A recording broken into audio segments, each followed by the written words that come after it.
Hello friends, कैसे हैं आप सभी।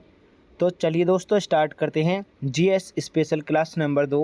और ये RPF SI constable, Uttar Pradesh police RO ARO, UP SI या एसएससी के लिए हैं। ये दोस्तों सबसे ज़्यादा बार पूछे गए क्वेश्चन हैं और जो कि आरपीएफ के लिए स्पेशल क्वेश्चन हैं। तो चलिए दोस्तों ये 30 क्वेश्चन हैं, देरी न करते हुए इनको स्टार्ट करते हैं। पहला क्वेश्चन है, मानव द्वारा सर्वप्रथम प्रयुक्त अनाज कौन सा था। ऑप्शन नंबर ए बाजरा, ऑप्शन नंबर बी गेहूँ, ऑप्शन नंबर सी जौ, ऑप्शन नंबर डी चावल। तो दोस्तों मानव द्वारा सर्वप्रथम प्रयुक्त अनाज कौन सा था, यह है दोस्तों जौ। ऑप्शन नंबर सी सही है। चलिए अगला क्वेश्चन है क्वेश्चन नंबर 2। चलिए देखते हैं दोस्तों, बौद्ध धर्म की महायान शाखा औपचारिक रूप से किसके शासनकाल में प्रकट हुई थी। बताएं दोस्तों किसके शासनकाल में प्रकट हुई थी। Option number A Ashok, option number B Dharmapal, option number C Ajatashatru, option number D Kanishka. तो दोस्तों बौद्ध धर्म की महायान शाखा औपचारिक रूप से किसके शासनकाल में प्रकट हुई थी, ये हुई थी दोस्तों कनिष्क के। ऑप्शन नंबर डी ठीक है। चलिए अगला क्वेश्चन है क्वेश्चन नंबर 3 है। चलिए देखते हैं, एतमाउद्दौला का मकबरा आगरा में किसने बनवाया था। Option number A Noorjahan, option number B Akbar, option number C Shahjahan, option number D Jahangir. बताएं दोस्तों एतमाउद्दौला का मकबरा आगरा में किसने बनवाया था। तो दोस्तों यह बनवाया था किसने, नूरजहां ने। ऑप्शन नंबर ए ठीक है। चलिए अगला क्वेश्चन देखते हैं क्वेश्चन नंबर 4, निम्नलिखित में से कौन भारत की लोकसभा और राज्यसभा के संयुक्त बैठक की अध्यक्षता करता है। बताइए दोस्तों कौन करता है।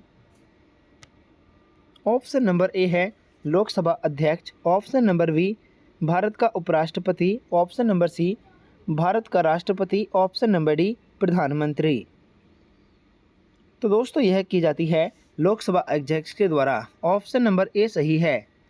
चलिए क्वेश्चन नंबर 5 देखते हैं। अगला क्वेश्चन है, रेफ्रिजरेटर में थर्मोस्टेट का क्या कार्य होता है।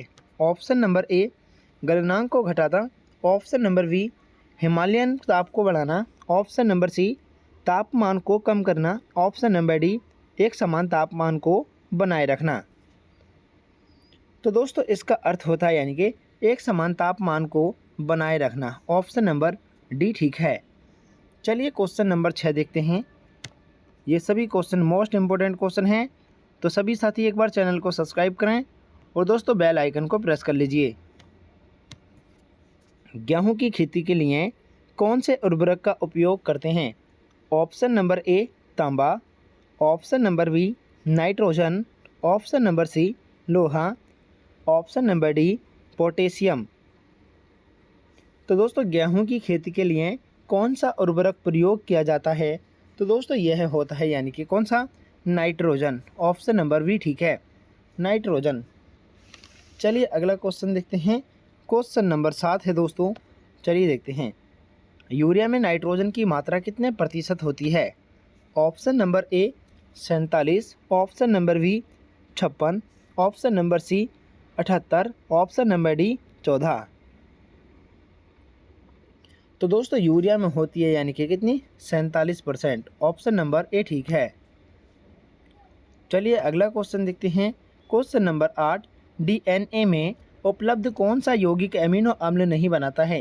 Option number A guanine, option number B cytosine, option number C tyrosine, option number D adenine. बताएं दोस्तों कौन सा अम्ल नहीं बनाता है यौगिक अमीनो में। चलिए बताते हैं। तो दोस्तों यह होता है टायरोसिन। ऑप्शन नंबर सी ठीक है, टायरोसिन। चलिए अगला क्वेश्चन है क्वेश्चन नंबर 9। चलिए देखते हैं, महात्मा बुद्ध का महापरिनिर्वाण कहाँ हुआ था। Option number A Kushinagar, option number B Lumbini, option number C Kapilavastu, option number D Bodh Gaya. तो दोस्तों महात्मा बुद्ध का महापरिनिर्वाण कहाँ पर हुआ था, ये हुआ था दोस्तों कुशीनगर में। ऑप्शन नंबर ए ठीक है। अगला क्वेश्चन है जेरोंटोलॉजी निम्नलिखित में से किसके अध्ययन से संबंधित है? ऑप्शन नंबर ए महिलाएं, ऑप्शन नंबर बी वृद्ध, ऑप्शन नंबर सी शिशु, ऑप्शन नंबर डी त्वचा की बीमारी। चलिए दोस्तों बताते हैं, तो ये संबंधित है यानी कि वृद्ध से। ऑप्शन नंबर बी ठीक है। चलिए क्वेश्चन नंबर 11 देखते हैं, थर्मोस्टेट का संबंध किससे है?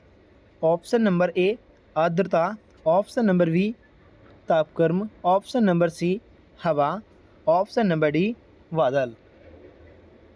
थर्मोस्टेट का संबंध किससे है?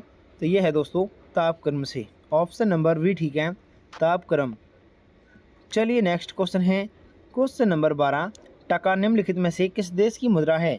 बताएं दोस्तों, टका निम्नलिखित में से किस देश की मुद्रा है?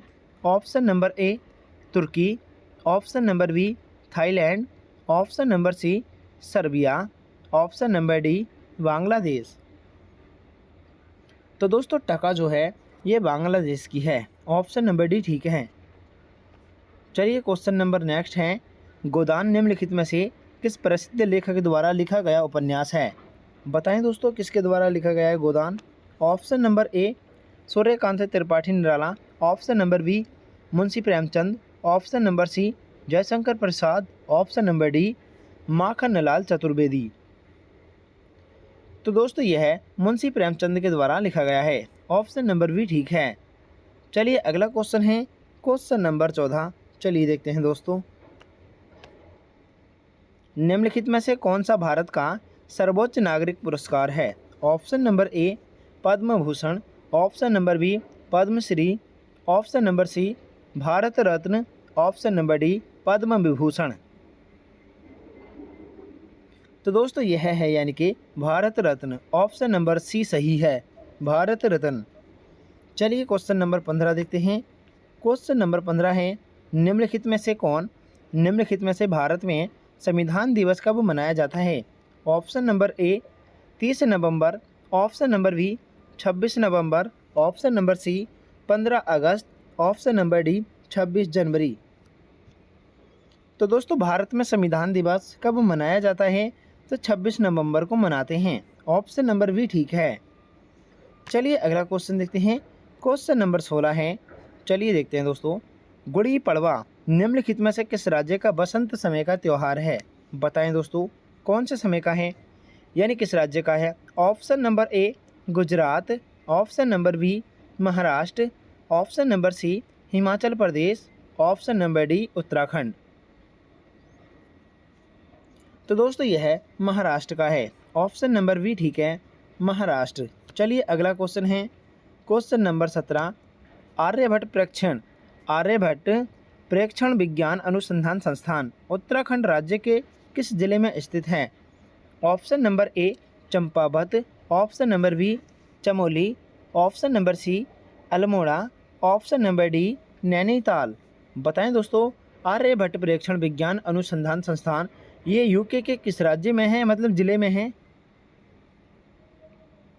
चलिए बताते हैं। तो दोस्तों ये नैनीताल में है। ऑप्शन नंबर डी ठीक है, नैनीताल।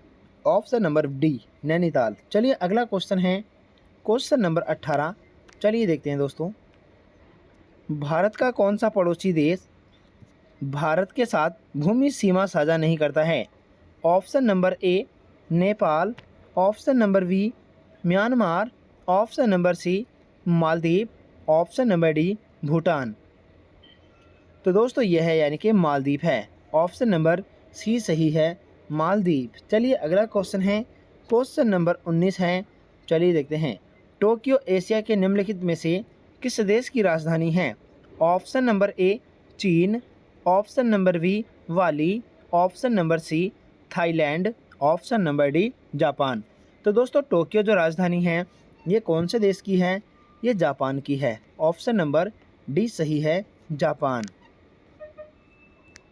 क्वेश्चन नंबर 20 है, थंगका निम्नलिखित में से किस राज्य की सबसे लोकप्रिय कला शैली है? Option number A Paschim Bangal, option number B Orissa, option number C Bihar, option number D Sikkim. तो दोस्तों यह सिक्किम की है। ऑप्शन नंबर डी ठीक है सिक्किम। चलिए क्वेश्चन नंबर 21 देखते हैं।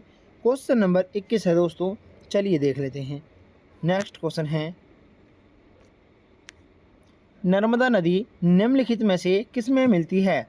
ऑप्शन नंबर ए बंगाल की खाड़ी, ऑप्शन नंबर बी हिंद महासागर, ऑप्शन नंबर सी प्रशांत महासागर, ऑप्शन नंबर डी अरब सागर। तो दोस्तों यह मिलती है कहाँ पर? अरब सागर में। ऑप्शन नंबर डी ठीक है अरब सागर। चलिए क्वेश्चन नंबर 22 है, चलिए देखते हैं दोस्तों। ऐसी अर्थव्यवस्था जिसमें निजी क्षेत्र और सरकार दोनों हों निम्नलिखित में से क्या कहलाती हैं? बताएं दोस्तों, एक बार फिर से पढ़ लेते हैं। ऐसी अर्थव्यवस्था जिसमें निजी क्षेत्र और सरकार दोनों हों उन्हें क्या कहा जाता है? तो बताएं दोस्तों क्या कहा जाता है? ऑप्शन नंबर ए हाइब्रिड अर्थव्यवस्था, ऑप्शन नंबर बी मिश्रित अर्थव्यवस्था, ऑप्शन नंबर सी आउटक्रॉस्ड अर्थव्यवस्था, ऑप्शन नंबर डी मर्ज्ड अर्थव्यवस्था। तो दोस्तों उनको कहा जाता है यानी कि मिश्रित अर्थव्यवस्था। ऑप्शन नंबर बी ठीक है मिश्रित अर्थव्यवस्था। एक बार सभी भाई बहन चैनल को सब्सक्राइब कर लीजिए और क्लास को लाइक भी कर दीजिए दोस्तों। चलिए अगला क्वेश्चन है, क्वेश्चन नंबर 23। नीली क्रांति निम्नलिखित में से किससे संबंधित है? ऑप्शन नंबर ए डेयरी उत्पादन, ऑप्शन नंबर बी जल प्रदूषण, ऑप्शन नंबर सी कपास उत्पादन, ऑप्शन नंबर डी मत्स्य पालन उत्पादन। तो दोस्तों नीली क्रांति का संबंध किस उत्पादन से है? मत्स्य पालन उत्पादन से है। ऑप्शन नंबर डी सही है, मत्स्य पालन उत्पादन। चलिए क्वेश्चन नंबर 24 देखते हैं। क्वेश्चन नंबर 24 है, चलिए देख लेते हैं। यायात्सो भारत के किस राज्य या केंद्र शासित प्रदेश में स्थित पहला जैव विविधता विरासत स्थल है? बताएं दोस्तों कौन से राज्य में है? Option number A Himachal Pradesh, option number B Ladakh, option number C Uttarakhand, option number D Jammu Kashmir. तो दोस्तों इन तीन ऑप्शन में से ही बता दीजिए। तो दोस्तों यह है यानी कि लद्दाख में है। ऑप्शन नंबर बी ठीक है लद्दाख। चलिए क्वेश्चन नंबर 25 देख लेते हैं। वर्तमान में इलाहाबाद उच्च न्यायालय में न्यायाधीशों की स्वीकृत संख्या कितनी है? बताएं साथियों। Option number A 180, option number B 160, option number C 190, option number D 150। तो दोस्तों वर्तमान में इलाहाबाद उच्च न्यायालय में न्यायाधीशों की स्वीकृत संख्या कितनी है? तो यह है दोस्तों 160। ऑप्शन नंबर बी ठीक है 160। चलिए अगला क्वेश्चन है, क्वेश्चन नंबर 26, चलिए देखते हैं। उत्तर प्रदेश की राज्य सीमा निम्नलिखित में से किस राज्य की सीमा को स्पर्श नहीं करती है? Option number A Bihar, option number B Haryana, option number C Telangana, option number D Uttarakhand. तो दोस्तों उत्तर प्रदेश राज्य की सीमा किस राज्य की सीमा को स्पर्श नहीं करती है? तो ये दोस्तों तेलंगाना की। ऑप्शन नंबर सी सही है, तेलंगाना। चलिए क्वेश्चन नंबर 27 देखते हैं। ग्रैमी अवार्ड निम्नलिखित में से किस क्षेत्र के योगदान के लिए प्रदान किए जाते हैं? बताएं दोस्तों। ग्रैमी अवार्ड निम्नलिखित में से किस क्षेत्र में योगदान के लिए प्रदान किए जाते हैं? ऑप्शन नंबर ए औषधि, ऑप्शन नंबर बी साहित्य, ऑप्शन नंबर सी खेल, ऑप्शन नंबर डी संगीत। तो दोस्तों यह है यानी कि किसमें योगदान के लिए दिए जाते हैं? तो दोस्तों ये संगीत में। ऑप्शन नंबर डी ठीक है संगीत। चलिए क्वेश्चन नंबर 28 देखते हैं। क्वेश्चन नंबर 28 है, स्वामी नारायण अक्षरधाम। स्वामी नारायण अक्षरधाम एक हिंदू मंदिर परिसर है, यह किस स्थान पर लगता है? बताएं दोस्तों किस स्थान पर है? Option number A Mumbai, option number B Delhi, option number C Pune, option number D Bengaluru. तो स्वामी नारायण अक्षरधाम एक हिंदू मंदिर ये दोस्तों कहाँ पर है? ये है दोस्तों यानी कि दिल्ली में। ऑप्शन नंबर बी ठीक है दिल्ली। चलिए क्वेश्चन नंबर 29 देखते हैं। क्वेश्चन नंबर 29 है, भारत छोड़ो आंदोलन 1942 झारखंड में नेता के नेतृत्व में यानी लड़ा गया था। बताएं दोस्तों किस नेता के नेतृत्व में लड़ा गया था? Option number A Ram Bhagat, option number B Chonaram Mehta, option number C Ramnath Soren, option number D Jaipal Singh. चलिए दोस्तों बताते हैं। भारत छोड़ो आंदोलन 1942 झारखंड में चूनाराम मेहता के नेतृत्व में लड़ा गया था। ऑप्शन नंबर बी ठीक है। चलिए क्वेश्चन नंबर 30 देखते हैं और ये दोस्तों लास्ट क्वेश्चन है। तो सभी भाई बहन एक बार चैनल को अवश्य सब्सक्राइब कर लीजिए और बेल आइकन को प्रेस कर लीजिएगा दोस्तों। तो दोस्तों हमारी क्लास कैसी लगती है कमेंट करके ज़रूर बताया करो दोस्तों, ताकि दोस्तों हमें भी तो पता चल सके, ठीक है। निम्नलिखित में से कौन सा पर्वत दर्रा निम्नलिखित में से कौन सा पर्वत दर्रा भारत के उत्तराखंड राज्य में स्थित है? ऑप्शन नंबर ए कोंगो का दर्रा, ऑप्शन नंबर बी खारदुंग दर्रा, ऑप्शन नंबर सी लरनक दर्रा, ऑप्शन नंबर डी लिपुलेख दर्रा। तो दोस्तों उत्तराखंड राज्य में इनमें से कौन सा दर्रा स्थित है? ये है दोस्तों लिपुलेख। ऑप्शन नंबर डी ठीक है। तो दोस्तों क्लास कैसी लगी कमेंट करके ज़रूर बताएं। चलिए साथियों मिलते हैं अगले सेट में। जय हिंद साथियों।